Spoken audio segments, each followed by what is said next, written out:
सोचिए, आप एक नाव में हैं, चारों ओर पानी है, लेकिन पीने के लिए एक बूंद भी नहीं। हर ओर मगरमच्छ हैं जो बस एक हलचल का इंतजार कर रहे हैं। कोई मोबाइल नेटवर्क नहीं, कोई मदद नहीं, और आप 21 लोगों के साथ फंसे हैं पूरे 3 दिन तक, सिर्फ जिंदा रहने की जिद पर। यह कोई फिल्म नहीं, ये एक सच्ची घटना है जहां डर, हिम्मत और इंसानियत तीनों की परीक्षा हुई। और अंत में क्या सब बच पाए? साल था 2023। एक स्थानीय जनजातीय त्योहार को मनाने के लिए गांव के 21 लोग पास के एक द्वीप जा रहे थे।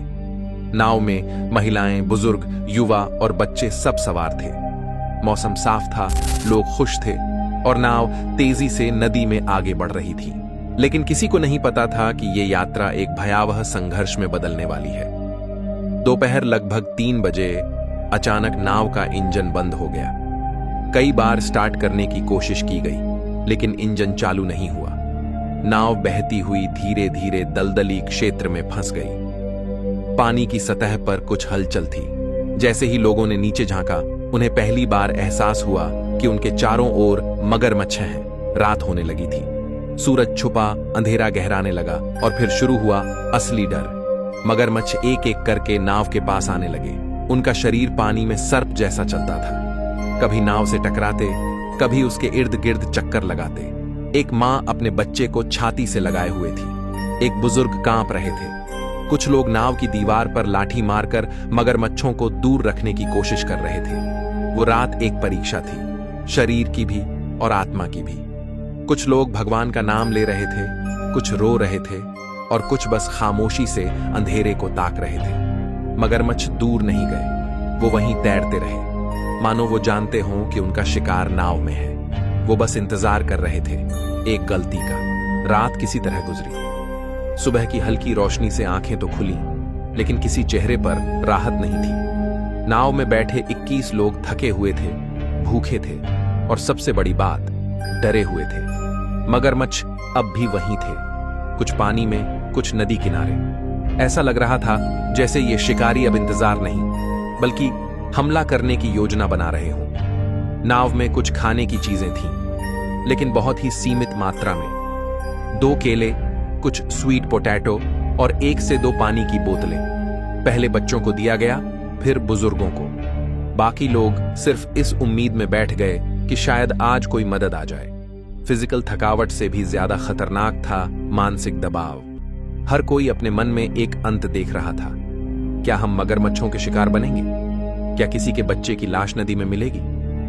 एक महिला धीरे धीरे बेहोश होने लगी। एक बुजुर्ग का बीपी गिर गया, लेकिन कोई हिल भी नहीं सकता था।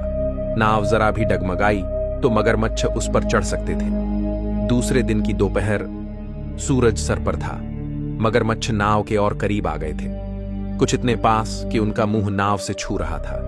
दूसरी रात पहले से ज्यादा खतरनाक थी। एक मगरमच्छ लगातार नाव को धकेलने लगा। नाव डोल रही थी। लोगों ने नाव के सेंटर में आकर बैठना शुरू कर दिया ताकि कोई किनारे न गिर जाए। बच्चों ने रोना शुरू किया। एक महिला ने चुप कराने के लिए अपना हाथ उसके मुंह पर रख दिया, लेकिन खुद रोती रही। उस रात कुछ लोगों ने अलविदा की तरह बातें की, जैसे उन्हें यकीन हो कि अगली सुबह नहीं देख पाएंगे। लेकिन इसी अंधेरे में एक उम्मीद की चिंगारी थी। 17 साल का एक लड़का जिसका नाम था टोनी। टोनी ने कहा, अगर हमें मरना होता तो अब तक मर चुके होते, मगर हम जिंदा हैं, मतलब कोई कारण है, और जब तक हम एक साथ हैं हम लड़ सकते हैं। उसके शब्दों ने लोगों के मन में कुछ हलचल पैदा की। सभी ने तय किया, कोई भी हिम्मत नहीं हारेगा। तीसरे दिन की दोपहर, शरीर थक चुका था, लेकिन मन अब भी संघर्ष कर रहा था। और तभी टोनी की नजर गई। एक कोने में नाव की लकड़ी थोड़ी सूखी थी। उसने अपनी जेब में रखा छोटा सा लाइटर निकाला, जो उसने त्योहार के लिए रखा था।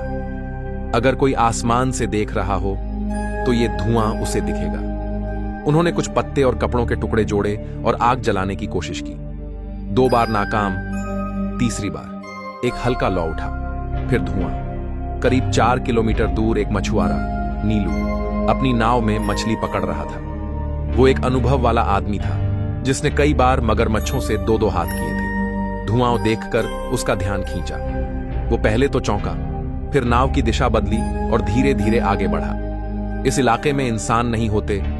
ये धुआं या तो संकेत है या खतरा। जब वो करीब 500 मीटर दूर था तो उसने देखा नाव, लोग और आसपास मगरमच्छ, और बस उसके रोंगटे खड़े हो गए। नीलू ने तुरंत गांव लौटने का फैसला किया, लेकिन रास्ता आसान नहीं था। मगरमच्छों ने उसकी नाव के रास्ते में भी हलचल कर दी थी, लेकिन नीलू पीछे नहीं हटा।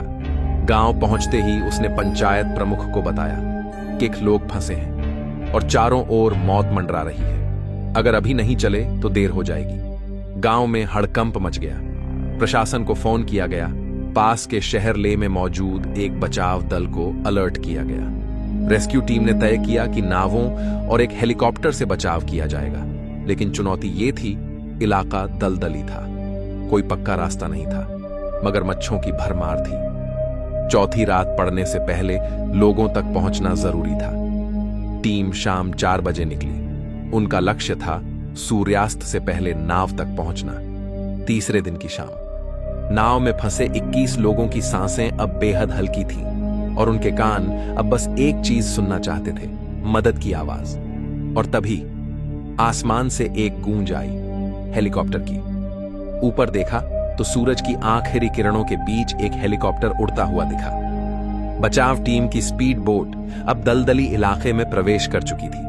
गाइड नीलू ने रास्ता बताया। इस ओर ज्यादा मगरमच्छ होते हैं, दाईं ओर चलो। बोट धीरे धीरे मगरमच्छों के झुंड के करीब पहुंच रही थी। एक बोट एक मगरमच्छ के बहुत पास से गुजरी। उसकी लंबाई करीब 18 फीट थी। उसकी आंखें बोट को घूर रही थीं। तभी उसने अपनी पूंछ से बोट पर हमला किया।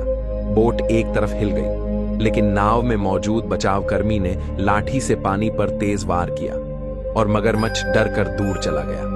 हर सेकंड जानलेवा था, मगर टीम पीछे नहीं हटी। अंततः बोट उस नाव तक पहुंची जहां 21 लोग 3 दिन से फंसे थे।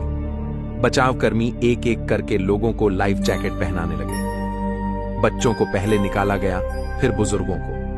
हेलीकॉप्टर ने पास के एक सूखे हिस्से पर उतरने की कोशिश की। एक मेडिकल टीम पहले से तैयार थी। जैसे ही पहले 3 लोग हेलीकॉप्टर तक लाए गए, डॉक्टर ने चेकअप शुरू किया। बचावकर्मी ने सबसे पहले सभी को पानी दिया। एक बच्चा जो 2 दिन से रो रहा था, पानी पीते ही मुस्कुरा उठा। सभी लोगों को धीरे धीरे हेलीकॉप्टर और बोट से गांव वापस लाया गया। गांव वालों ने देखा, जिन लोगों को वो मरा हुआ मान चुके थे वो जिंदा थे। किसी ने मिठाई बांटी, किसी ने गले लगाया, कई लोग फूट फूट कर रोए। जब 21 लोग गांव लौटे तो ऐसा लगा जैसे मौत को हराकर कोई जीत के बाद घर लौटा हो। गांव के हर घर के दरवाजे खुले थे, हर आंख नम, लेकिन हर दिल खुश।